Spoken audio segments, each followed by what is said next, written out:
Hay un momento en mitad de la vida que es como un punto de inflexión, silencioso pero increíblemente profundo. Es una encrucijada donde esa identidad que parecía de piedra de repente empieza a tambalearse. Vamos a meternos de lleno en ese instante. Pongamos que son los 45 años, o bueno, 50. Y es justo ahí, en esa etapa, después de décadas de no parar ni un segundo, cuando puede ocurrir algo totalmente inesperado. Y de repente, ¡zas! Sin que nadie te avise, aparece una pregunta. Una pregunta tan simple como devastadora. ¿Quién soy, en realidad?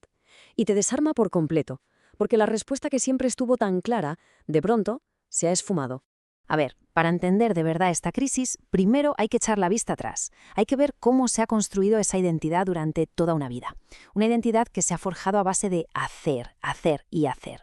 Pensemos en ello, toda una vida definida por la lucha, una batalla constante por un sitio, por una oportunidad, por subir el siguiente peldaño. Y con la lucha, claro, viene una necesidad continua de demostrar. Demostrar a los demás, sí, pero quizás sobre todo a uno mismo. Demostrar la propia valía, la capacidad, la resistencia. Y, por supuesto, consiguiendo títulos, posesiones, reconocimiento. La vida se convierte en una especie de lista de objetivos, una serie de casillas que hay que ir marcando una por una. Y así es como se configura todo. El día a día se define por eso, por cumplir objetivos. La identidad se acaba fusionando con la misión. Ser es básicamente hacer, y no hay hueco para nada más. La existencia misma se justifica a través de la conquista. Pero claro, ¿qué pasa cuando la montaña más alta ya se ha escalado?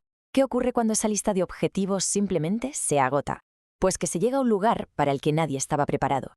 Y un día, así, sin más, todo ese impulso, toda esa inercia que ha movido una vida entera, sencillamente se para, en seco. Ya no hay nada que conquistar. La última bandera está plantada, el último enemigo derrotado. Y en el silencio que viene justo después de la victoria, aparece una sensación completamente desconocida y aterradora. Y es aquí donde el análisis da un giro muy interesante, porque lo que se siente en la superficie es vacío, sí, pero la raíz del conflicto, eso va mucho más hondo. Porque parémonos a pensar un momento. ¿El problema es de verdad el vacío, la ausencia de un propósito? Para entenderlo bien hay que mirar más allá de lo evidente. Y aquí está la clave de todo. El problema no es el vacío en sí, no.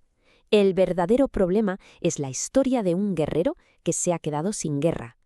Esa identidad que se forjó para el combate resulta que no tiene ni idea de cómo funcionar en tiempos de paz. Fijaos bien en cómo funciona esta identidad. Se define a través de la lucha. Su validación viene del esfuerzo, del sacrificio. Y por lo tanto, lógicamente, se pierde por completo en cuanto ya no hay una batalla que librar. El guerrero, sin un enemigo delante, siente que no es nadie. Y esto nos lleva a la conclusión final. Una que es bastante trágica, la verdad, pero también muy reveladora, sobre las consecuencias de una vida dedicada solo y exclusivamente a la guerra. El guerrero se quedó sin guerra y se dio cuenta de que nunca aprendió a vivir.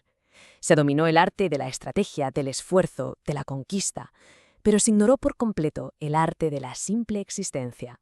Es que las habilidades del guerrero no son las mismas que se necesitan para vivir. Conquistar no tiene nada que ver con ser. Conseguir no es lo mismo que experimentar. Y desde luego, demostrar no es lo mismo que conectar. Se ganaron todas las batallas, sí, pero por el camino, ¿se perdió la capacidad de disfrutar de la paz?